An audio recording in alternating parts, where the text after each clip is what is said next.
السلام علیکم ورحمۃ اللہ وبرکاتہ۔ قرآن کی تفسیر کی کلاس نمبر 58 ہے اور ہم سورہ المائدہ کی آیت نمبر 3 پر پہنچے ہوئے ہیں۔ اعوذ باللہ من الشیطان الرجیم، بسم اللہ الرحمن الرحیم۔ حرمت علیکم المیتۃ والدم ولحم الخنزیر وما أهل لغیر اللہ به والمنخنقة والموقوذة والمتردية والنطيحة وما أكل السبع إلا ما ذكيتم وما ذبح على النصب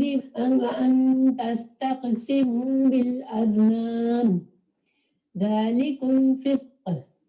اليوم يئس الذين كفروا من دينكم فلا تخشوهم واخشون اليوم أكملت لكم دينكم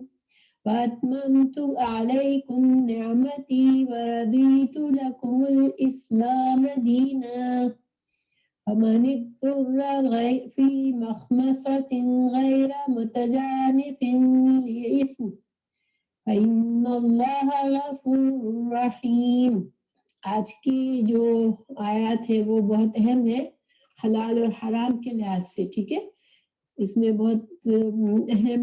احکامات بتائے گئے ہیں۔ حرمت حرام کی گئی، علیکم اعلی اور کم، اعلی کا مطلب اوپر، کم تم پر، المیتۃ مردار، موت سے ہے مردار جانور، والدم بہتا ہوا خون، ولحم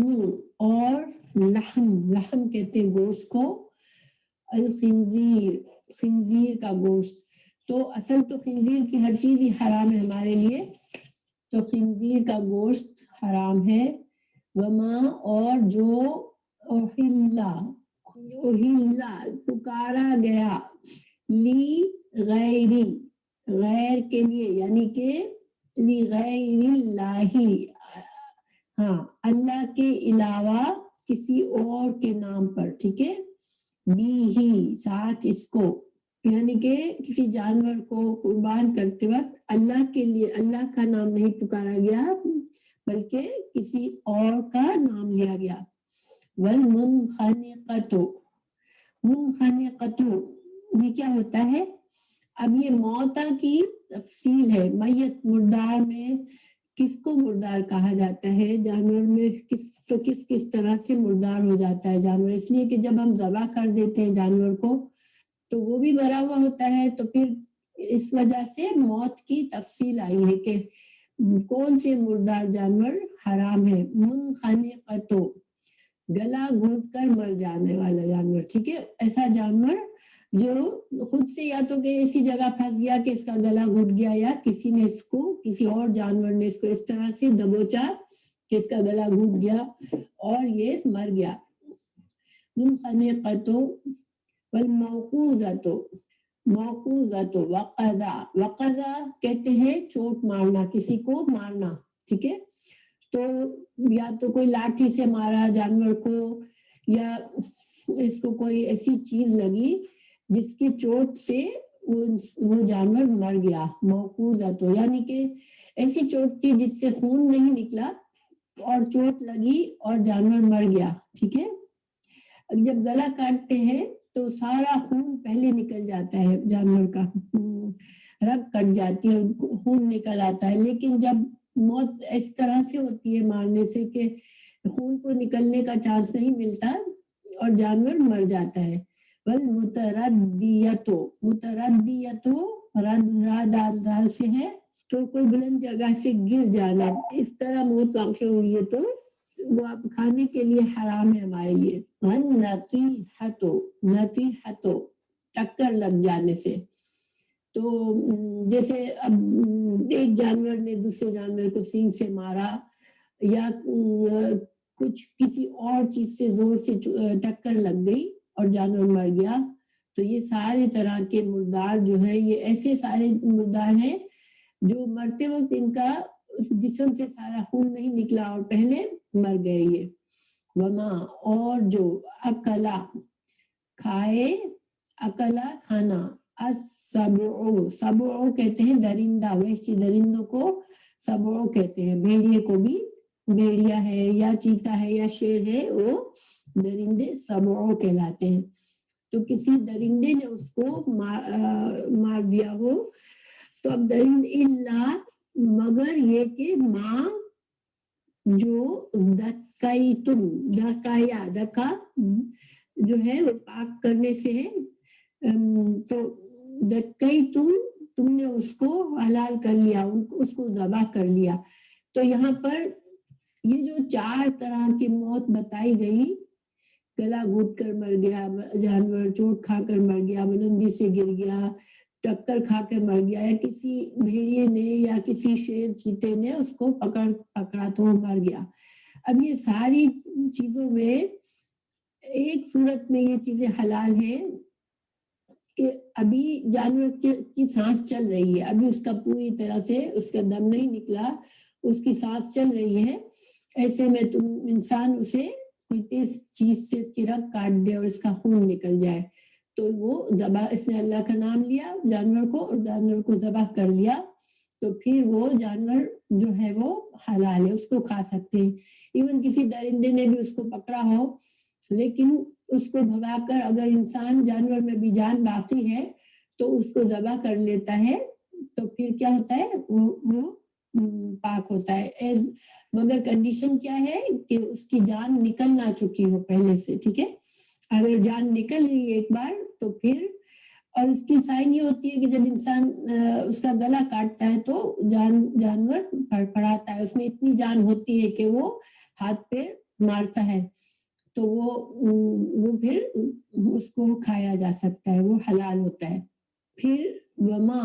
تو وما اور جو ذبیحہ جس کو ذبح کیا گیا اعلیٰ اوپر، ان نصب کہتے ہیں آستانے، جو پہلے زمانے میں جاہلیت میں بتوں کے نام پر ذبح کیا جاتا تھا اور ایک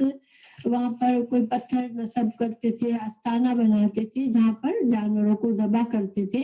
ذبح کیا جاتا تھا اور مقصد غیر اللہ کے نام پر ہوتا تھا کہ کسی اللہ کے سوا کسی اور کے لیے کیا جا رہا ہے۔ اس میں 2 طریقے سے آتے ہیں، ٹھیک ہے؟ ایک تو یہ کہ جو جس کو غیر اللہ کے لیے اللہ کا نام نہیں لیا ذبح کرتے وقت مگر کسی اور کا نام لیا، کسی بت کا نام لیا، کسی کا اور کا نام لیا اور جانور کو ذبح کیا، یا پھر جیسے آج کل ہے کہ مزار پر نیاز گاٹی جاتی ہے، نیاز کے طور پر کھانے بنائے جاتے ہیں۔ اب وہاں پر کانسیپٹ یہ ہوتا ہے کہ جو مزار والا ہے اس کے نام کی نیاز ہوتی ہے، لیکن جانور کو پھر بھی اللہ کے نام لے کر بھی کاٹا ہے، لیکن چونکہ اس کی نیاز اس کے نام کی دی جا رہی ہے تو وہ بھی اس میں آ جاتے ہیں، وما ذبیحہ علی النصب میں آ جاتے ہیں۔ اچھا، پھر وَأَن تَسْتَقْسِمُوا اور کیا حرام ہے کہ تم قسمت معلوم کرو، تو قسمت معلوم کرنے کے لیے تم کیا کرو، بالازلام تیروں کے ذریعے، یہ ازلام جو ہے وہ تیروں کی جمع ہے، ٹھیک ہے؟ تیروں کے ذریعے قسمت معلوم کرنا، فال نکالنا، یہ بھی حرام ہے۔ تیر ہوتے تھے، کچھ تیروں پر لکھا ہوا ہوتا تھا یہ کام کرو، دوسرے پہ ہوتا تھا مت کرو، تیسرے پہ کچھ نہیں ہوتا تھا۔ اب وہ تیر ایک تھیلے پہ رکھ کے ایک تیر نکالا جاتا تھا تو پھر اگر وہ تیر پر لکھا ہوتا کہ کر لو کام تو پھر وہ کوئی کام کرنے کے لیے، کسی سفر پر جانے کے لیے یہ اس طرح سے فال لیتے تھے کہ اگر تیر پر آیا کہ کام کر لو تو اس کا مطلب ہے کہ یہ اچھا فال آیا ہے تو ہم کر سکتے ہیں، اگر اس پہ لکھا ہوا ہے مت کرو تو یہ بدفال ہے تو اب کام کو ڈیلے کر دو، ابھی مت کرو، اور اگر کچھ بھی نہیں آیا ہے تو پھر جیسے کہ کوئی فرق نہیں پڑتا کرو یا نہ کرو۔ تو یہ ان کا طریقہ تھا جاہلوں کا، ٹھیک ہے؟ ایک اور طریقہ ان کو تیروں کا کیا ہوتا تھا کہ کوئی جانور کو کاٹا جاتا تھا، اگر ذبح کیا جاتا تھا تو پھر اس کے گوشت کے حصے کس طرح ہوتے تھے کہ جیسے لاٹری ہے کہ تیر نکالو، اب تھیلے میں سے تیر جس کا تیر لمبا ہے اگر تو وہ سارا گوشت لے گیا. جس طرح سے آج کل لاٹری نکالی جاتی ہے کہ سب نے پیسے ڈالے لیکن پھر فائدہ کس کو ہوتا ہے؟ جس کی لاٹری کھل جاتی ہے اس کو فائدہ ہوتا ہے. تو اسی طرح پہلے گوشت کا کیا جاتا تھا کہ جانور میں سب کا مال ہوتا تھا. جانور کو جب کاٹا جاتا تھا تو پھر وہ چانس لیا جاتا تھا کہ کس کے نام تیر آیا ہے, تو پھر وہ سارا گوشت لے جاتا, باقی لوگوں کو نہیں ملا. تو یہ جو چیزیں ہیں اسلام میں حرام ہے. ہمارے لیے لوٹری لینا, لوٹری کا مال ہمیں جیتنا, یہ ہمارے لیے حرام ہے. ٹھیک ہے, اسلام میں ہمیں اس کی اجازت نہیں ہے کہ بہت سارے لوگ پیسے لے کے ٹکٹ خریدے اور پھر ایک سارا انعام لے کر چلا جائے اور باقی لوگوں کو کچھ نہ ملے. یہ چیز اسلام میں حرام ہے. اب اللہ تعالیٰ آگے فرمائے ذالکم, یہ سارے کام جو اوپر بیان کیے گئے یہ کیا ہے؟ فسق ہے. فسق نافرمانی کے کام ہے. فاسق سے ہے. یہ فاسق کون ہوتا ہے؟ اللہ کا نافرمان بندہ جو اللہ کی حدوں کو توڑ دیتا ہے. ٹھیک ہے, تو یہ سارے کام اللہ کی حدوں سے باہر لے جانے والے ہیں. فسق کام ہے. اگر تم یہ کرو گے تو پھر تم اللہ کی حدوں کو توڑ دو گے. پہلے ہم یہاں تک کی آیت کو تھوڑا اور سمجھتے ہیں, اس کے بعد ہم آگے جائیں گے. تو یہاں پر ہمیں حلال جانوروں کی تفصیل آئی ہے. تو حلال اور حرام کی قرآن میں کون کون سی آیات میں حلال اور حرام کی باتیں کی گئی ہیں. ایک تو سورہ بقرہ کی آیت ہے ایک پہلی ہے 29, جس میں ہے کہ اللہ نے الذی خلق لکم ما فی الارض جميعا, اللہ نے تمہارے لیے ساری چیزیں پیدا کی ہیں جو کچھ ہے. اچھا, اس کے بعد جو ہے 173 سورہ بقرہ کی آیت ہے, اس میں اللہ تعالیٰ نے 4 چیزوں کا ذکر کیا کہ یہ 4 چیزیں تم پر حرام ہے. وہ کون کون سی تھی؟ مردار, خون,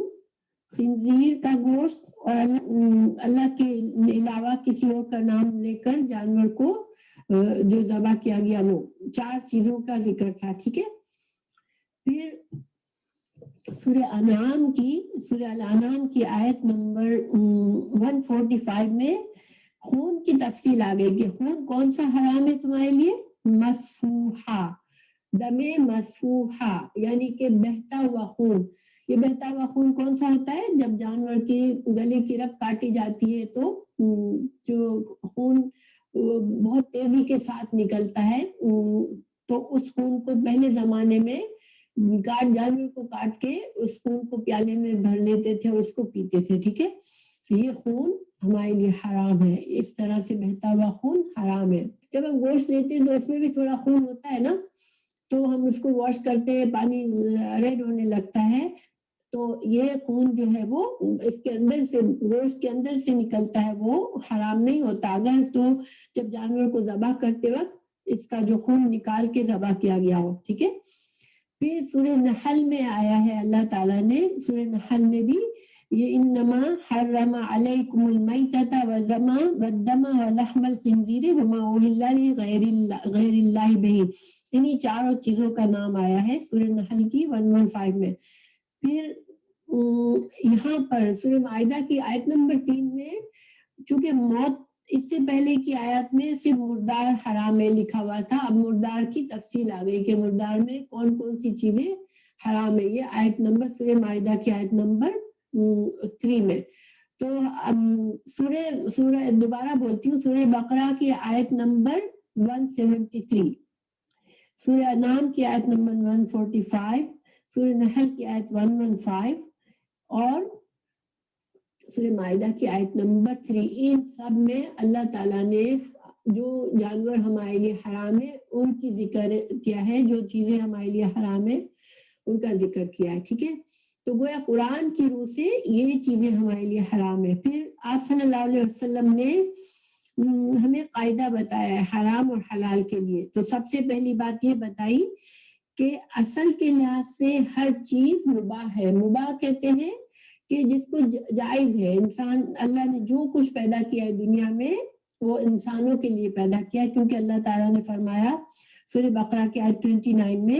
هو الذی خلق لکم ما فی الارض جمیعا، تو اللہ نے ہی پیدا کیا ہے دنیا میں جو کچھ ہے تمہارے لیے، لکم لکم یعنی تمہارے لیے۔ تو اس سے علماء نے یہ دلیل لی ہے کہ اصل کی چیز سے اصل کے لحاظ سے دنیا کی ہر چیز مباح ہے انسان کے لیے، لیکن اللہ سبحانہ تعالیٰ نے زمین پر جو کچھ بنایا سارے کے سارا انسان کے لیے بنایا، مگر کون سی چیزیں حرام ہیں؟ وہ چیزیں حرام ہیں جن کو نمبر 1 قرآن کے روح سے تم پر حرام کیا گیا، تو جس میں مردار، خون، خنزیر کا گوشت اور جن جانوروں کو اللہ کے علاوہ کسی اور کے نام پر ذبح کیا گیا ہو، تو یہ 4 چیزیں حرام بتائی قرآن کے ذریعے، ٹھیک ہے۔ اچھا، پھر آپ صلی اللہ علیہ وسلم نے حدیث میں فرمایا، ٹھیک ہے، آپ صلی اللہ علیہ وسلم کی حدیث میں ہے، آپ نے فرمایا خبردار لوگوں، اللہ کے قرآن کی طرح اللہ نے مجھے بھی احکامات دیے ہیں۔ یہ ترمذی کی حدیث ہے، آپ نے فرمایا، صلی اللہ علیہ وسلم نے فرمایا خبردار لوگوں، اللہ کے قرآن کی طرح اللہ نے مجھے بھی احکامات دیے ہیں، جو چیزیں اللہ کے رسول نے حرام کی ہے وہ بھی اللہ ہی کی حرام کی ہوئی ہے۔ تو پھر رسول اللہ صلی اللہ علیہ وسلم نے کن چیزوں کو حرام کیا ہے؟ حمار، جو گھریلو گدھا ہوتا ہے، جس کو ہم گدھا کہتے ہیں، وہ حرام ہے۔ پھر ایک قاعدہ بتایا آپ صلی اللہ علیہ وسلم نے کہ جتنے بھی درندے ہیں جو کہ کچلی سے شکار کرتے ہیں، کچلی کیا ہوتی ہے؟ جو درندے کے آپ دو جو سائڈوں کے نوکیلے دانت ہوتے ہیں، چیتے میں ہوتے ہیں، کتے میں ہوتے ہیں، جو بڑے لمبے نکلے ہوئے نوکیلے دانت ہوتے ہیں سائڈوں پر، ان کو نوبز کہتے ہیں اور ان کو کچلی کہتے ہیں۔ تو یہ سائڈ پر 2 بڑے نوب والے دانت جو ہیں وہ ان سے شکار کرنے والے تمام جانور ہم پر حرام ہے۔ تو جیسے دیکھیں بلی کے بھی ہوتے ہیں یہ، ٹھیک ہے، کتے کے بھی ہوتے ہیں، بلی کے بھی ہوتے ہیں، تو وہ سارے درندے جو ہوتے ہیں جو شکار کرتے ہیں اپنے دانتوں سے، وہ ہمارے لیے حرام ہے، یعنی کہ تمام وحشی جانور حرام ہے۔ پھر وہ تمام پرندے جو کہ پنجوں سے شکار کرتے ہیں، تو پنجوں سے شکار کرنے والے پرندوں میں باز ہوتا ہے، جو چیل ہوتی ہے نا، چیل اور باز اور اس طرح کے جو پرندے ہوتے ہیں بڑے، جو کہ اپنے پنجوں سے شکار کو پکڑتے ہیں، تو وہ بھی حرام ہوتے ہیں۔ ویسے مرغی ہے، بطخ ہے، یہ چیزیں پرندوں اپنے پنجوں سے شکار پکڑ کے نہیں کھاتے، ٹھیک ہے، تو یہ پرندے جو اپنے پنجوں سے پکڑتے ہیں وہ سارے پرندے ہمارے لیے حرام ہیں۔ آپ صلی اللہ علیہ وسلم نے گدھے کو حرام کہا اور قاعدہ بتایا کہ تمام درندے کچلی سے جو شکار کرتے ہیں وہ، اور جو پرندے جو پنجوں سے شکار کرتے ہیں، یہ سارے حرام ہیں۔ اس کے علاوہ ایک اسلامی معاشرے میں قاعدہ ہے کہ طیبات اور خبیث، کیونکہ اللہ سبحانہ تعالیٰ نے قرآن میں فرمایا کہ یحل لہم الطیبات ویحرم علیکم الخبائث، کہ اللہ سورہ انبیاء کی آیت ہے یہ، تو اللہ تعالیٰ نے فرمایا کہ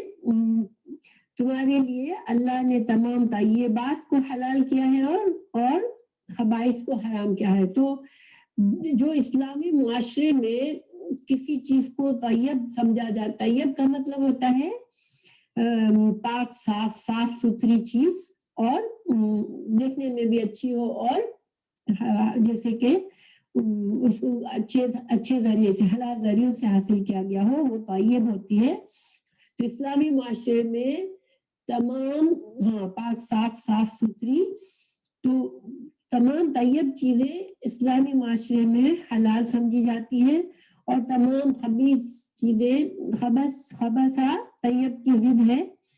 تو جتنی چیزیں دیکھنے میں بھی ان کو گھن آتی ہے ہمیں، اور اسلامی معاشرہ ان کو بری، جیسے کہ خبائث میں سے کاؤنٹ کرتا ہے، وہ چیزیں حرام ہے ہمارے لیے، ٹھیک ہے۔ یہ حکم کب آتا ہے، کب لگتا ہے؟ جبکہ جو رسول اللہ صلی اللہ علیہ وسلم کے قاعدے کے اور قرآن کی آیت پر کوئی چیز فٹ نہیں آ رہی ہے، اب ہمیں پتہ نہیں ہے کہ حلال ہے یا حرام ہے، ٹھیک ہے۔ 4 چیزیں تو ہمیں واضح قرآن نے بتا دی، پھر رسول اللہ صلی اللہ علیہ وسلم نے ایک قاعدہ بتا دیا ہم کو پرندوں کا اور وحشی جانوروں کا۔ اب ان میں کسی میں وہ چیز فٹ نہیں آ رہی، لیکن اب ہم شور نہیں ہے کہ وہ حلال ہے یا حرام ہے، تو ہمیں کیا دیکھنا ہے کہ اسلامی معاشرہ اس چیز کو طیب سمجھتا ہے یا اس کو خبیث سمجھتا ہے. ٹھیک ہے, تو پھر اور یہ کہاں سے حکم لیا گیا ہے؟ کیونکہ اللہ تعالیٰ نے یہ فرمایا یحل لہم الطیبات, اللہ تم کو حلال چیزیں پاک چیزیں تمہارے لیے حلال کرتا ہے, اور یحرم علیہم الخبائث, اور ان پر اللہ خبیث چیزوں کو حرام کرتا ہے. اس وجہ سے ہمیں یہ قاعدہ ملتا ہے. ٹھیک ہے, اچھا اب چوتھا قاعدہ کیا ہے؟ متشابہات کا. دیکھیں انسان تو ایسی جگہ پر ہے, اب اس کو کھانے کے لیے کوئی چیز ملتی ہے, اب وہ جو ہے حلال ہے یا حرام ہے, اب وہ اس کو قرآن کے قاعدے کی چیز بھی وہ نہیں ہے کہ 4 چیزوں میں سے اس کو اندازہ ہو جائے, اور اس کو رسول اللہ صلی اللہ علیہ وسلم کے قاعدے سے بھی نہیں پتہ چل رہا کہ یہ حلال ہے یا حرام ہے, اس کو اسلامی معاشرے کے رول سے بھی نہیں پتہ چل رہا کہ یہ طیب ہے یا خبیث ہے. تو اب اس چیز کو کیا کہیں گے؟ متشابہات. یہ ایسی چیز ہے جس میں شبہ پڑ گیا, ہمیں واضح حکم نہیں سمجھ میں آ رہا, تو پھر اس کے لیے ہم کیا کریں کہ ہم کو اسلامی ہمیں اللہ کا اور رسول اللہ صلی اللہ علیہ وسلم ہمیں کیا سکھاتے ہیں؟ رسول اللہ صلی اللہ علیہ وسلم نے فرمایا الحلال بین والحرام بین وبینہما امر متشابہات, کہ اللہ کے حرام بھی واضح ہیں اور حلال بھی واضح چیزیں ہیں اور حرام بھی واضح چیزیں ہیں, درمیان میں کچھ متشابہات ہیں جن کو اکثر لوگ نہیں جانتے. تو انسان اپنا دین اور اپنی عزت بچانا چاہتا ہے تو وہ ان متشابہات چیزوں سے بچ جائے, خود کو بچا لے, کیونکہ جو انسان ان چیزوں کے پیچھے پڑ گیا, اس کی مثال اس طرح ہے جو چرواہا اپنی بکریاں ممنوع جگہ پہ چراتا ہے, تو ڈر ہوتا ہے کہ اس کی بکریاں اس ممنوع جگہ میں داخل ہو جائیں گی اور ممنوع کسی اور کے کھیت یا کسی اور کے باغ کا سے گھاس چر لیں گی, یا ان کی سبزیاں جو بھی ان کی ویجیٹیبلز ہیں جو بھی انہوں نے لگایا ہے وہ چر لیں گی. اب کسی پرائیویٹ پراپرٹی میں تو وہ انسان اپنی بکریاں چرائے گا تو پرابلم میں آ جائے گا. تو متشابہات کے قاعدہ اس حدیث سے واضح ہوتا ہے کہ آپ صلی اللہ علیہ وسلم نے فرمایا کہ حلال بھی واضح ہے شریعت میں, حرام بھی واضح ہے, لیکن جب تمہیں کوئی متشابہات سامنے آ جائے تو تم کیا کرو کہ تمہاری عزت اور دین بچانے کے لیے بہترین چیز تو یہ ہے کہ تم شک والی چیزوں کو چھوڑ دو. ٹھیک ہے, اور جن چیزوں میں شک نہیں ہے ان کو استعمال کرو, کیونکہ شک والی چیزیں دین میں, اور یہ قاعدہ جو ہے وہ تمام کاموں میں ہے, اسلام کے ہمارے تمام کاموں میں ہے کہ جو متشابہات چیزیں ہیں, اب صلی اللہ علیہ وسلم نے دوسری حدیث میں بھی فرمایا کہ جن چیزوں میں شک ہے ان کو چھوڑ دو, اور جو واضح چیزیں ہیں کہ تمہارے لیے وہ جائز چیزیں ان کو استعمال کرو. کیونکہ تم اگر جو انسان شک والی چیزوں میں لاپرواہی کرتا ہے تو اس سے ڈر ہوتا ہے کہ کبھی نہ کبھی وہ حرام چیز میں پڑ جائے گا, کیونکہ لاپرواہی میں وہ حرام چیز کو کھا لے گا. تو یہ ہمارے لیے قاعدہ ہے کہ ہم شک جہاں پڑ جائے اس کو چھوڑ دیں. تو اب اس کو ہم اگر دھیان میں رکھیں گے تو انشاءاللہ ہمارے لیے حلال اور حرام کا پرابلم ہٹ جاتا ہے. جہاں تک شک باقی ہے کسی چیز میں, جیسے مثال کے طور پر ہم بازار سے کوئی چیز لے آتے ہیں اور ہمیں شک ہے کہ اس کے اندر کوئی حرام چیز اس کے انگریڈینٹس میں موجود ہے, ٹھیک ہے, تو جب تک ہمیں شک ہے تو پھر ویٹ کرنا ضروری ہے, اور جب شک دور ہو جائے, معلومات حاصل ہو جائے کہ نہیں یہ چیز حرام نہیں ہے, تو پھر اس چیز کو کھائیں. جب تک شک ہے اس وقت تک اس چیز کو نہ کھائیں. تو یہ ہمارا پسندیدہ ہے ہمارے دین میں کہ شک والی چیزوں کو چھوڑ دے انسان. تو اسی طرح جتنے کام ہیں جو ہمیں پتہ نہیں ہے کہ یہ کام اللہ کے پسندیدہ کاموں میں سے ہے یا اللہ تعالیٰ ہم سے ناراض ہو سکتا ہے ان سے, تو بہترین دین میں اصول کیا سکھایا گیا کہ شک جن چیزوں میں پڑ جاتا ہے, جس میں شک ہے اس کو مت کرو. دیکھیں جب ہم نماز پڑھ رہے ہوتے ہیں, اب ہمیں شک ہو جاتا ہے کہ ہم نے 3 پڑھی ہے یا 4 رکعت پڑھی ہے, 2 پڑھی ہے یا 1 پڑھی ہے, تو پھر ہمیں کیا سکھایا گیا کہ اگر تمہیں شک ہے تو 1 رکعت زیادہ پڑھ لو, مگر پھر سجدہ سہو کر لو, تاکہ تمہیں فور شیور اب تمہیں شک نہیں ہے. اب تم نے بے شک اگر تم نے 5 پڑھ لی تب بھی سجدہ سہو کر کے تم نے اپنی نماز کو صحیح کر دیا، اللہ تعالیٰ نے تم کو اجازت دی ہے کہ تمہیں شک ہے تو تم چار پڑھی، 5 پڑھی، 3 پڑھی، 4 پڑھی، شک ہو گیا تو کیا کرو، ایک اور رکعت پڑھ لو۔ اب اگر 5 ہو گئی تو اللہ تعالیٰ پھر بھی تمہاری نماز کو قبول کرے گا اگر سجدہ سہو کر دیں گے۔ مگر اسلام میں ہمیں کوئی بھی چیز شک میں رہنے کے لیے منع فرمایا ہے کہ شک ہے اگر کسی چیز میں تو پھر تم اس چیز میں اس سے بچو تو بہتر ہے۔ تو انشاءاللہ حلال و حرام کا یہ قاعدہ، یہ آیت آپ کے لیے واضح ہوگی، یہ احکامات۔ پھر اللہ تعالیٰ آگے فرما رہے ہیں الیوم، الیوم آج کا دن۔ آج کا معنی کہاں سے آیا؟ یوم کا مطلب ہوتا ہے دن، لیکن جب الیوم کہا جائے تو پھر خاص دن کی بات ہو رہی ہے۔ تو آج کا دن یا عیسیٰ، یا عیسیٰ مایوس ہو گئے، مایوس اسی سے ہم بھی جو بولتے ہیں اسی روٹ ورڈ سے کہتے ہیں، مایوس ہو گئے۔ الذین، وہ لوگ، کفروا، جنہوں نے کفر کیا، من دینکم، من سے، دینکم، تمہارے دین سے، فلا، پس لا نہیں، تخشوہم، تخشو، خشی مطلب خشیت جیسے ہم کہتے ہیں، تم ڈرو ان سے،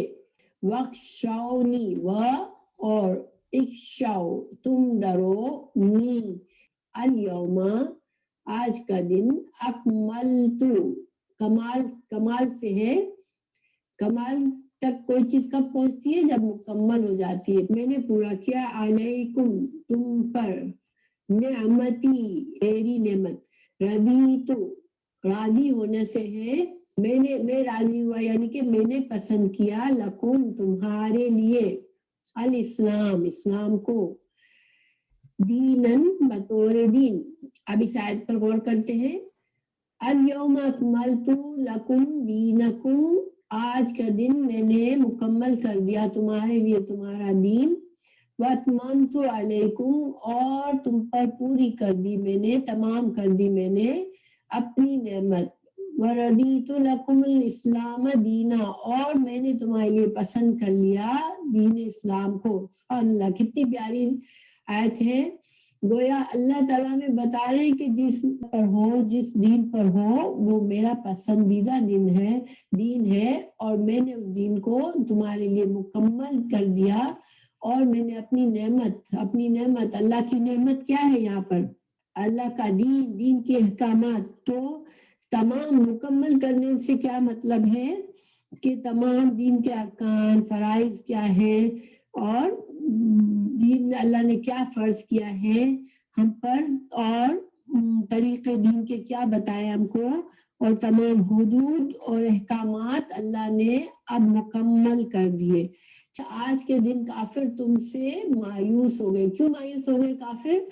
دیکھیں، جب اسلام پھیل رہا تھا تو ان کو یہ تھا، مشرکین کو، یہودیوں کو، اہل کتاب کو یہ تھا کہ اس کو ہم کسی طرح اس دین کو روک لیں گے، ٹھیک ہے۔ اور انہوں نے بڑی شرارتیں کی تھی، انہوں نے بہت سے جو مسلمان ہوئے ان کو بھٹکانے کے لیے، جو سادہ دل لوگ تھے ان کو بڑی ایسی طرح سے ان کو پھنسانے کی کوشش کی کہ وہ کسی طرح دین سے ہٹ جائیں گے۔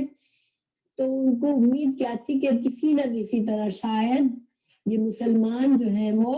آپ صلی اللہ علیہ وسلم کو یہاں تک ختم کرنے کی کوشش بھی کی گئی کہ اگر آپ کو مار دیں گے نعوذ باللہ اور دین کو ختم کر دیں گے، مسلمان جو ہو گئے ان کو پھر سے کفر میں لے آئیں گے۔ یہ بڑی ساری کوششیں ان کی تھی، لیکن اللہ تعالیٰ فرما رہے ہیں کہ جب یہ مکہ بھی فتح ہو گیا، اور یہ آیت جو ہے وہ کب نازل ہوئی ہے؟ جب آپ صلی اللہ علیہ وسلم حج کے لیے گئے، حجۃ الوداع کے موقع پر یہ آیت نازل ہوئی ہے۔ اور اس دن آپ کو پتا ہے کہ کتنے مسلمان آپ صلی اللہ علیہ وسلم کے ساتھ تھے، اور کوئی مشرک نہیں تھا مکہ میں اس وقت۔ تو اللہ تعالیٰ نے فرمایا کہ آج جو ہے یہ دین مکمل ہو گیا اور کافر مایوس ہو گئے۔ اب ان کو یہ امید نہیں ہے کہ اس دین کو یہ ختم کر سکیں گے۔ آج اللہ نے مسلمانوں کو غلبہ دے دیا، دین کو مکمل کر دیا، اور اب ان کی یہ تمنائیں آرزویں اب یہ مایوس ہو گئے، ختم ہو گئی، ان کی مایوسی ہو گئی ان میں. اور اللہ تعالیٰ فرما رہے ہیں کہ یہ میری نعمت، دین کی نعمت جو ہے وہ آج میں نے تمہیں پوری کر کے دے دی، اور میں تم سے راضی ہو گیا کہ تم اسلام پڑھو، اسلام کے دین کو میں نے تمہارے لیے پسند کر لیا.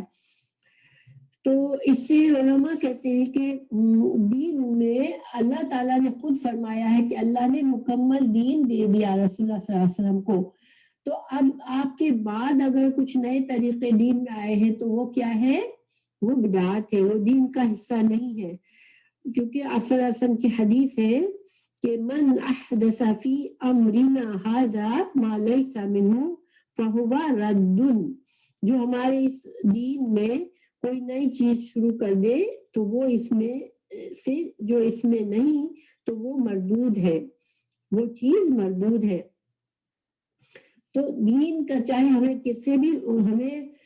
کچھ کام کر کے بڑی تسلی بھی ہوتی ہو، بڑی مسرت ہوتی ہو، بڑا سکون دل کو آتا ہو، مگر اس کو ہم عبادت سمجھ رہے ہیں، اس کو ہم دین کا طریقہ سمجھ رہے ہیں، مگر اللہ اور اللہ کے رسول نے ہمیں نہیں دیا وہ طریقہ، تو پھر وہ مردود ہے، وہ ہمارے لیے نہیں ہے. ہمیں چاہے ہمیں بہت پرانی عادت پڑی ہوئی، ہمیں سکون اس لیے آتا ہے بدعت کے کام، جو ہماری پرانی عادتیں ہیں، ہمیں سکون اس لیے آتا ہے کہ ہمارے پرانے عقائد ہیں. اور انسان دیکھیں مثال کے طور پر ایک انسان بت کا پجاری ہے، صبح صبح اٹھتا ہے، ارلی مارننگ بت کو واش کرتا ہے اور اس کے آگے بھجن پڑھتا ہے اور بڑا جھومتا ہے، اس کو بڑا سکون ملتا ہے. اس کو وہ سکون ملتا ہے کیوں؟ کیونکہ یہ اس کا بڑا پرانا عقیدہ ہے کہ میں یہ عبادت مجھے کرنا ہے. مگر کیا وہ اللہ کو راضی کر رہا ہے؟ صحیح معنوں میں اس کو اس کے اس محنت اس کوشش کا فائدہ ہو رہا ہے کہ اگر وہ بت کے سامنے صبح اٹھ کے بیٹھا ہوا ہے، بڑا جھوم جھوم کے بھجن پڑھ رہا ہے، اور آپ کو پتہ ہے بھجن کی میوزک اور کیسی ہوتی ہے نا، بڑی کیچنگ ہوتی ہے، تو لیکن اس کو سکون تو مل رہا ہے، وہ تو سمجھ رہا ہے کہ وہ بڑا اس میں اچھا دن، آج میرا دن اچھا نکلے گا کہ میں نے صبح یہ بت کی پوجا کی ہے. مگر یہ اس کو ایسا سکون کیوں ہوتا ہے کہ وہ اس کا پرانا عقیدہ ہے، ٹھیک ہے، اس وجہ سے وہ بلیو کرتا ہے، سائیکولوجیکلی وہ بلیو کرتا ہے کہ میں نے اپنی عبادت پوری کر لی. تو بدعت کا بھی یہی ہوتا ہے، انسان جن طریقوں کا عادی ہو جاتا ہے تو وہ اس کو بڑا سکون ملتا ہے. بچپن سے اس نے دیکھا ہوتا ہے کہ ہمیں یہ کرنے سے یہ ہمیں ثواب کا کام ہم کر رہے ہیں. مثال کے طور پر آج یہ بنانے والے یہ سمجھتے ہیں یہ بڑا ثواب کما رہے ہیں، جو نعتیں پڑھتے ہیں اور بڑے شرکی الفاظ بھی بول رہے ہوتے ہیں، مگر وہ سمجھتے ہیں کہ یہ میلاد کر رہے ہیں اور ان کو بڑا سکون ملتا ہے. لیکن ہمیں یہ نہیں دیکھنا، ہمیں جذبات سے نہیں جانا، ٹھیک ہے. ہمارا دین ہمیں جذبات سے دین کو چلنا نہیں سکھاتا. ہمارا دین، اللہ نے ہمیں پریکٹیکل چیزیں دی ہے، قرآن دی ہے، حدیث دی ہے، ہمیں علم حاصل کرنا ہے اور ہمیں سیکھنا ہے کہ اللہ تعالیٰ کو کیا پسند ہے، اللہ نے ہمیں کیا دیا ہے. کیونکہ اللہ تعالیٰ خود فرما رہے ہیں کہ میں نے آج دن مکمل کر لیا اور میری نعمت آج میں نے تمہارے لیے پوری کر کے تمہارے لیے اسلام کو پسند کیا ہے. تو اگر ہمیں اللہ کو راضی کرنا ہے تو ہمیں اللہ کا صحیح دین سیکھنا ہے، اس پر صرف عمل کرنا ہے، چاہے ہمارے جذبات ہمیں کچھ بھی کہتے ہو، ٹھیک ہے. تو یہ بات جو ہے ہمیں ضرور یاد رکھنی ہے انشاءاللہ. پھر آگے اللہ تعالیٰ فرما رہے ہیں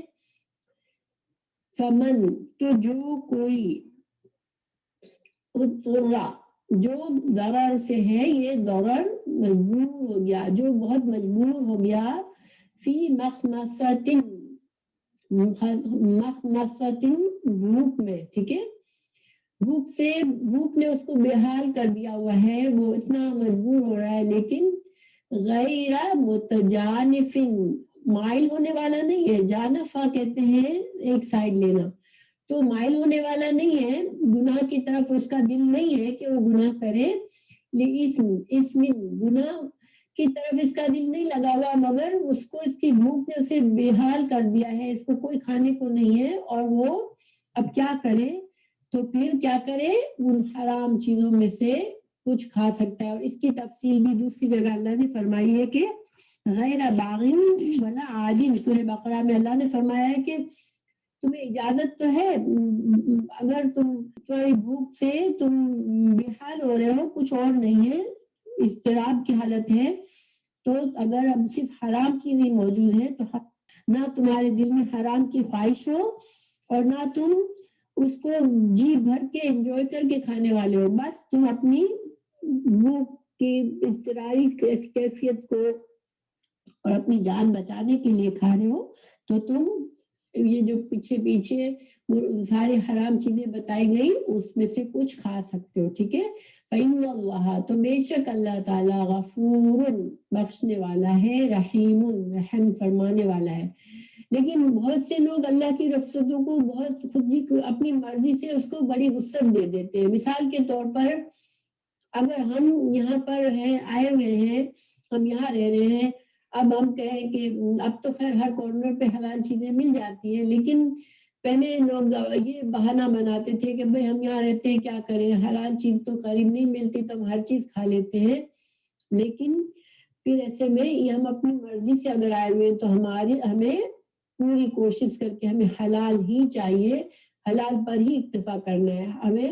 ایسے میں مجبوری ایسی ہوتی ہے جس میں انسان کے پاس کوئی چوائس نہیں ہے، تو وہ مجبوری ہوتی ہے۔ لیکن جب اپنی چوائس سے انسان کچھ کرتا ہے اور پھر کہتا ہے کہ میں کیا کروں، جیسے مثال کے طور پر بعض لوگ جاب پر جاتے ہیں تو کہتے ہیں میں کیا کروں، میری جاب پر میں شام تک جاب پر ہوتا ہوں تو میں رات کو آ کے ساری قضا نمازیں پوری کرتا ہوں، تو نہیں، یہ مجبوری نہیں ہے، کیونکہ اس کے لیے تم ہاتھ پیر مار سکتے ہو، جدوجہد کر کے اپنے صحیح دین کو پر چل سکتے ہو، ٹھیک ہے۔ تو اللہ تعالیٰ جو ہے ان صحیح مجبوری میں اللہ تعالیٰ غفور رحیم ہے، اللہ تعالیٰ معاف فرمانے والا ہے، اللہ تعالیٰ تم کو پکڑے گا نہیں۔ اگلی آیت ہے یسألونک، وہ سوال کرتے ہیں تم سے، ماں کیا، ذا کچھ احل حلال کیا گیا، لہم ان کے لیے۔ لوگ آپ سے سوال کرتے ہیں کہ کیا حلال کیا گیا ہے ان کے لیے، تو قل کہہ دیجئے، احل حلال کی گئی، لکم تمہارے لیے، الطیبات پاکیزہ چیزیں۔ تو پاکیزہ چیزیں، اس سے کیا نکلا کہ جتنی چیزیں اللہ نے حلال کی ہیں وہ پاکیزہ چیزیں ہیں، ٹھیک ہے۔ اللہ تعالیٰ خبیث چیزوں کو حلال نہیں کرتا، صرف پاکیزہ چیزوں کو ہی حلال کرتا ہے۔ پھر وما علمتم، اور جو علمتم سکھاتے ہو، من جوارح کہتے ہیں شکاری کتوں کو، یا شکاری کوئی بھی شکار کرنے والا جانور، جسے بعض لوگ باز کو ٹرین کرتے ہیں، وہ جو چیل کی طرح ہوتا ہے اس کو ٹرین کرتے ہیں شکار پکڑنے کے لیے، بعض لوگ کتوں کو ٹرین کرتے ہیں، جس کو تم سکھاتے ہو، تم ٹرین کرتے ہو، مکلبین شکار کی تعلیم دینے والے، ٹھیک ہے۔ یعنی جو لوگ شکار کی تعلیم دیتے ہیں، یعنی کہ جو جانوروں کو ٹرین کرتے ہیں، تعلمونہن تم سکھاتے ہو ان کو، مما اس میں سے جو علمکم سکھایا تم کو، اللہ نے، تو اللہ نے تمہیں جو سکھایا ہے کہ تم جانوروں کو ٹریننگ کیسے دے سکتے ہو، تو تم جب ان جانوروں کو ٹریننگ دیتے ہو شکار کرنے کے لیے، تو پھر ان کا شکار تم کو حلال ہے، ٹھیک ہے، یہ مطلب ہے یہاں پر۔ فَكُلُوا تو کھاؤ، مما اس میں سے جو، امسکنا مسک سے ہے روک لینا، وہ شکاری جانور روک لے، یعنی کہ وہ شکاری جانور جو تمہارے لیے شکار کو پکڑ کر روک لے، علیکم تم پر، وَاذْكُرُوا اور نام لو، ذکر کرو، اسم اللہ اللہ کا، علیہ اس پر۔ اب دیکھیں یہ تھوڑی سی ڈیفیکلٹ آیت ہے، مگر اس کا ترجمہ کیا ہے، میں اس کے رننگ ٹرانسلیشن پڑھتی ہوں۔ آپ سے دریافت کرتے ہیں کہ ان کے لیے کیا کچھ حلال ہے، آپ کہہ دیجئے کہ تمام پاک چیزیں تمہارے لیے حلال کی گئی ہیں، اور جن شکار کھیلنے والے جانوروں کو تم نے سدھا رکھا ہے، یعنی جنہیں تم تھوڑا بہت وہ سکھاتے ہو جس کی تعلیم اللہ تعالیٰ نے تمہیں دے رکھی ہے، بس جس جانور کو وہ تمہارے لیے پکڑ کر روک رکھے تو تم اسے کھا لو، اور اس پر اللہ تعالیٰ کے نام کا ذکر کیا کرو اور اللہ تعالیٰ سے ڈرتے رہو۔ وَاتَّقُوا اللَّهَ إِنَّ اللَّهَ سَرِيعُ الْحِسَابِ، اللہ بہت جلد حساب لینے والا ہے۔ تو اس میں پہلی بات تو یہ ہے کہ تمام چیزیں جو اللہ نے پاکیزہ بنائی ہیں ہمارے لیے، وہ اللہ نے ہمارے لیے حلال کی ہے۔ تو جو حرام چیزیں وہ اصل میں کیا ہے، وہ پاکیزہ چیزیں نہیں ہیں۔ جیسے مثال کے طور پر خنزیر کا گوشت میں بڑی خرابیاں ہیں ہمارے لیے، وہ خبیث، اس کے اندر خباثت ہے، اس کے گوشت میں بھی وہ ہمارے لیے جسمانی اور روحانی طور پر نقصان دہ ہے۔ تو اللہ کے حلال چیزیں ہمارے لیے کیا ہے، پاک اور طیب ہے۔ دوسری چیز، جن جانوروں کو تم نے ٹریننگ دی ہے، جیسے اللہ تعالیٰ نے جو تم کو سکھا دیا کہ کیسے جانوروں کو ٹریننگ دینی ہے، تو تم کسی کتے کو، کسی باز کو، شکرا کو تم سدھارتے ہو، ٹھیک ہے؟ تو پھر کیا کرو کہ جب وہ تمہارے لیے شکار پکڑ لے تو تم اس شکار کو کھا سکتے ہو، لیکن اس میں کنڈیشنز ہیں، ٹھیک ہے؟ اس کی کنڈیشنز یہ 2 حدیثوں میں ہمیں پتہ چلتی ہے۔ آپ صلی اللہ علیہ وسلم نے فرمایا جب تم اپنے سدائے ہوئے کتے کو چھوڑو اور اللہ کا نام لو تو جو شکار وہ تمہارے لیے پکڑے اسے کھا لو۔ میں نے کہا، یہ عدی بن حاتم کی حدیث ہے، وہ کہنے لگے، میں نے کہا خواہ وہ اسے قتل کر دے، فرمایا خواہ وہ اسے قتل کر دے، بشرطے یہ قتل میں کوئی ایسا کتا شریک نہ ہو جو ان میں سے نہ ہو، کیونکہ تم نے اپنے کتے کو چھوڑتے وقت اللہ کا نام لیا ہے، کس دوسرے پر نہیں۔ تو یہ بخاری کی حدیث ہے۔ اس میں کیا پتہ چلا کہ ایک انسان نے اپنے کتے کو شکار کے لیے ٹرین کیا ہے اور بسم اللہ کر کے اسے چھوڑتا ہے، وہ کتا جا کے شکار کو پکڑتا ہے، مگر شکار جو ہے وہ پکڑا ہوا شکار زندہ نہیں رہتا، مر جاتا ہے، ٹھیک ہے؟ اب اس مرے ہوئے شکار کو بندہ کھا سکتا ہے، مگر اس میں کنڈیشن کیا ہے؟ یہاں پر حدیث میں دوسری احادیث سے ہمیں کچھ اور باتیں بھی پتہ چلتی ہے۔ ایک بات یہ کہ وہ جانور میں یہ دیکھنا پڑے گا کہ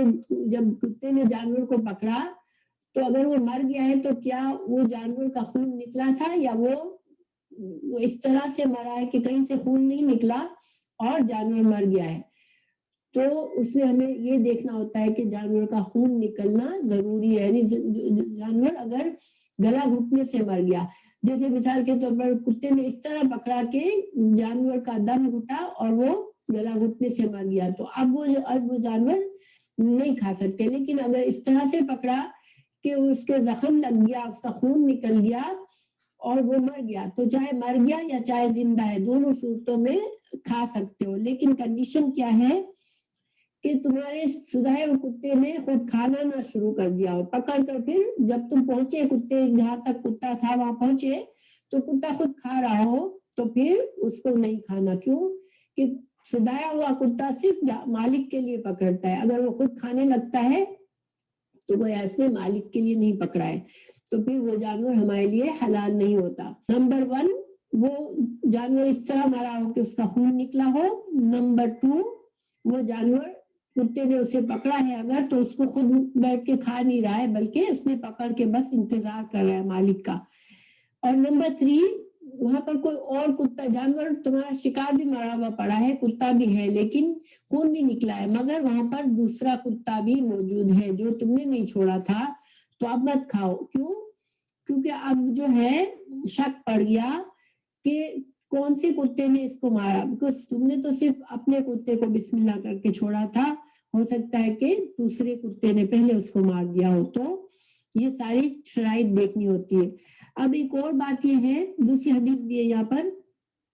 صلی اللہ علیہ وسلم نے فرمایا جب تم اپنا کتا چھوڑو تمہارے لیے پکڑ کر رکھے اور اسے زندہ پالو تو اسے ذبح کر لو، اور اگر تم اسے باؤ کہ اس نے قتل کر دیا ہے لیکن اسے خود نہیں کھایا تو پھر تم اسے کھا لو، کیونکہ کتے کا اسے پکڑنا ہی ذبح کرنا ہے، ٹھیک ہے، کیونکہ تم نے بسم اللہ پڑھی تھی۔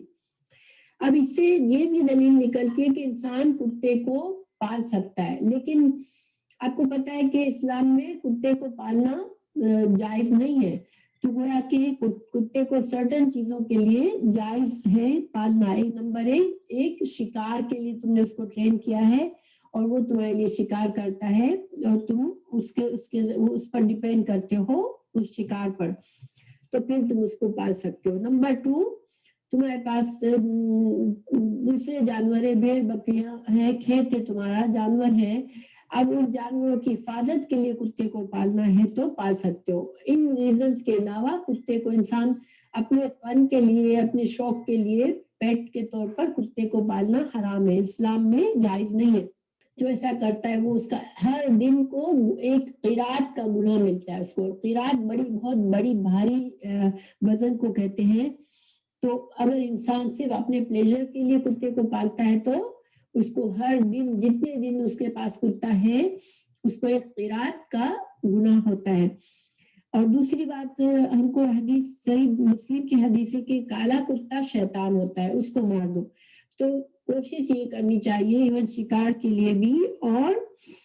اپنے جانوروں کی حفاظت کے لیے بھی کالے کتے کو نہ پالا جائے. بالکل جو سیاہ کتا ہوتا ہے وہ حدیث کے روح سے اس کے اندر شیطان ہوتا ہے, تو اس کتے کو نہیں پالنا چاہیے. تو یہ ہمیں جانور کے احکامات اس سے ملتے ہیں. ٹھیک ہے, پھر باقی یہ کہ اللہ تمہارے لیے حساب لینے والا ہے, تو اس کا مطلب یہ ہوا کہ تم جہاں شک والی بات ہے تو پھر لالچ میں مت کھا لو اس کو کہ تمہیں شک ہے کہ اس کتے نے اس کو اپنے لیے نہیں, تمہارے لیے نہیں مارا اور اپنے لیے مارا ہے, یا کوئی بھی جو باتیں میں نے بتائی اس طرح کے شکوک پیدا ہو جائے. پھر اللہ تعالیٰ فرما رہے ہیں الیوم, آج کے دن, احل, حلال کیا ہے, لکم, تمہارے لیے, الطیبات, پاکیزہ چیزیں. یہ اللہ نے تمام چیزیں جو پاک کی ہے وہ تمہارے لیے حلال ہے. یعنی ساری حلال چیزیں طیب ہوتی ہیں, ہمارے لیے فائدہ مند ہوتی ہیں, صاف ستھری ہوتی ہے, خباثت نہیں ہوتی اس میں. پھر آگے کیا ہے, وَطَعَامُ الَّذِينَ, اور کھانا ان لوگوں کا, اوتوا الکتاب, جو کتاب دیے گئے. اہل کتاب یعنی کہ یہود اور نصارہ کا کھانا بھی حل لکم, حلال ہے تمہارے لیے. ٹھیک ہے, وَطَعَامُکُمْ, اور کھانا تمہارا, حل لہم, حلال ہے ان کے لیے. اب اس کی تفصیل کیا ہے کہ ہمارے لیے اہل کتاب کا کھانا حلال ہے, ان کے لیے ہمارا حلال ہے, مگر تفصیل یہ ہے کہ انہوں نے اللہ کے نام پر ذبح کیا ہو, اور ذبح کا جیسے کرنا ہوتا ہے, جیسے کہ اس کو خون بہایا جاتا ہے, اس طرح سے جھٹکے سے مارا ہوا اور یا زور سے مشین کے ذریعے کاٹا ہوا, جس کا سر کاٹ دیا مشین سے, یا اس کو بجلی کے کرنٹ سے مار دیا, یا اس طرح کے جانور اگر اس طرح سے جانور ہے تو پھر ہمیں ان کا کھانا ہم نہیں کھا سکتے. اسی وجہ سے ہم کوشر کھانے کو کھا سکتے ہیں. یہودیوں کے جو کوشر جانور ہوتے ہیں تو ان کو ہم کھا سکتے ہیں, اس لیے کہ کوشر وہی ہوتا ہے جو کہ پراپر ذبح ہوتا ہے اللہ کے نام پر. لیکن اگر جیسے عیسائی لوگ, آج کل کے عیسائی لوگ ایسی چیزوں میں نہیں پڑتے, مشینوں سے کاٹ لیتے ہیں جانوروں کو اور کسی بجلی سے مار دیتے ہیں, تو پھر اس کو کھانا ہمارے لیے حلال نہیں ہے. ٹھیک ہے, اور آف کورس اگر ان کے دسترخوان پر ساتھ میں سور بھی ہے, اور ان کے جو ہمارے لیے جو حلال چیزیں نہیں ہیں, شراب بھی ہے اور خنزیر بھی کا گوشت بھی ہے, اب اس دسترخوان پہ پھر ہم کو بیٹھ کے کھانا حلال نہیں ہے ہمارے لیے. ٹھیک ہے, اگر ہمیں اہل کتاب کے گھر میں کھانا کھانا ہے تو ہمیں یہ چیزوں کا خیال رکھنا ہے کہ ان کا کھانا جو ہے وہ ذبح صحیح طرح سے کھانا سے مطلب یہ کہ جو جانور کا گوشت ہے. اب انہوں نے دال بنائی ہے تو آف کورس دال میں تو حلال حرام کا چکر نہیں ہے, اگر انہوں نے کوئی حرام چیز اس میں نہیں ڈالی, سبزی بنائی ہے, دال بنائی ہے, ان چیزوں کی بات نہیں ہے, لیکن یہاں پر ان کے ذبیحہ کی بات ہو رہی ہے. ٹھیک ہے, تو اس کے لیے ہمیں رسول اللہ صلی اللہ علیہ وسلم سے حدیث سے مثالیں ملتی ہیں کہ آپ نے خود بھی کھایا ہے اہل کتاب کا کھانا. پر کی فتح کے وقت نبی کریم صلی اللہ علیہ وسلم نے ایک یہودی عورت کی طرف سے بکری کا گوشت کا ہدیہ پیش کیا گیا تھا, تو اس میں زہر ملا کے اس نے بھیجا تھا, مگر آپ کو ظاہر پتہ نہیں تھا جب, تو آپ نے اس میں سے کچھ کھایا. تو گویا سب یہاں پر ہمیں یہ دلیل ملتی ہے کہ یہودیہ نے بکری کا گوشت بھیجا تھا، تو آپ نے یہ نہیں کہا تھا کہ نہیں ہم ان کا گوشت نہیں کھا سکتے کیونکہ ان کا گوشت حلال ہے ہمارے لیے۔ یہی بات ہے کہ اس زمانے میں سارے یہودی ذبح ہی کرتے تھے۔ اب یہاں تو آج کل ہمیں دیکھنا پڑتا ہے کہ یہودی اگر کوشر میٹ ہے تو ہم کھا سکتے ہیں۔ اسی طرح بعض صحابہ نے بھی چربی کھائی تھی جو خیبر میں یہودیوں سے حاصل ہوئی تھی، یہودیوں سے جانور کی چربی ان کے پاس تھی تو مسلمانوں نے خیبر فتح ہوا تو ان سے چربی لے کے بھی کھائی تھی۔ تو ہماری شریعت میں حرام ہے، جو چیزیں ہماری شریعت میں حرام ہے جیسے مردار، خون، خنزیر کا گوشت وغیرہ، یہ چیزیں ان کی دسترخوان پر کھانا بھی حرام ہے، ٹھیک ہے۔ اگر ان میں سے کوئی چیز یہ لوگ کھا رہے ہیں تو ہم ان کا کھانا سمجھ کر ہمارے لیے حلال نہیں ہو جاتی، تو ایسے دسترخوان پر ہمیں نہیں بیٹھنا چاہیے، بلکہ ان کے ایسے لوگوں کے برتنوں میں بھی ہمیں نہیں کھانا چاہیے جو لوگ ان چیزوں کی پرواہ نہیں کرتے، ان کے برتنوں سے کھانا بھی ہمیں حلال نہیں ہے، انلیس کے مجبوری ہو تو بہت دھو کر اس کو استعمال کیا جا سکتا ہے۔ پھر آگے ہے والمحصنات، اور پاک دامن عورتیں، من المؤمنات، مومن میں سے مومن پاک دامن عورتیں، والمحصنات، اور پاک دامن عورتیں، من الذین، ان لوگوں میں سے، اوتوا الکتاب، جو کتاب دیے گئے، یعنی اہل کتاب، من قبلکم، تم سے پہلے، اذا، جب، آتیتموہن، دے دو تم ان کو، اجورہن، ان کے مہر، مگر کنڈیشن کیا ہے، محسنین۔ تو یہاں پر اس آیت میں اللہ سبحانہ تعالیٰ نے مومن مردوں کو اجازت دی ہے، کس چیز کی اجازت دی ہے کہ نکاح کر سکتے ہیں پاک دامن عورتوں سے، تو جو کہ مسلمان پاک دامن عورتیں بھی اور اہل کتاب کی پاک دامن عورتوں سے بھی، یعنی وہ ان عورتوں کے لیے یہ شرط لگائی کہ وہ جو ہے وہ بدکاری کرنے والی، بد چلن یا بہت آزاد قسم کی نہ ہو، بلکہ پاک دامن ہو، شریف عورتیں ہوں، مردوں سے، غیر مردوں سے تعلق رکھنے والی نہ ہوں، تو پھر ان سے تم نکاح کر سکتے ہو، لیکن اس میں شرائط کیا ہے، نکاح کی شرائط اللہ نے آگے بتائی، اذا آتیتموہن اجورہن، جب تم دے دو انہیں ان کے مہر، تم ان کو دے دو۔ تو اس آیت کو تھوڑا سا میں یہاں سے پورا ترجمہ کر لیتی ہوں۔ والمحصنات من المؤمنات والمحصنات من الذین اوتوا الکتاب من قبلکم، تو اللہ تعالیٰ نے فرمایا کہ تمہارے لیے حلال ہیں پاک دامن مسلمان عورتیں، اور ان لوگوں کی پاک دامن عورتیں حلال ہیں جنہیں تم سے پہلے کتاب دی گئی، جبکہ اب مردوں کو کچھ شرائط بتائی گئی، جبکہ تم انہیں ان کے مہر دے دو، نمبر 1۔ نمبر 2، اذا آتیتموہن اجورہن، جب تم ان کو مہر دے دو، محسنین، اور تمہاری نیت کیا ہو نکاح کر کے تمہیں اپنے آپ کو نکاح کے بندھن میں باندھنا ہو، یعنی اپنی عفت کی حفاظت مقصود ہو تمہیں، تمہارے لیے یہ شرط لگائی گئی، یعنی مردوں کے لیے شرط لگائی گئی کہ ان کا ارادہ بھی نکاح کے اس بندھن کو پاک دامنی سے جوڑنے کا ارادہ ہو، خود بھی اپنی عفت کی حفاظت کرنا ہو، بدکاری سے بچنا ہو، اپنے آپ کو بھی بدکاری سے بچانا ہو، تو یہ شرط ہے، ٹھیک ہے۔ دوسری شرط کیا ہے، محسنینہ کا مطلب، حسنہ کا مطلب ہوتا ہے کہ حصار میں آ جانا، یعنی کہ نکاح کے بندھن میں پاک دامنی کے نیت سے آ جانا۔ پھر غیر مصافحینہ، اور غیر مصافحینہ کا مطلب ہے کہ بدکاری کی نیت نہ ہو، تم یہ نہ ہو کہ نکاح کرنے کے بعد بھی انسان کی نیت بدکاری سے نہ پاک ہو، اور وہ اس کی نیت ادھر ادھر، اس کی نیت میں بدکاری ہو، وہ ادھر ادھر تعلقات جوڑنے کے چکر میں ہو۔ پھر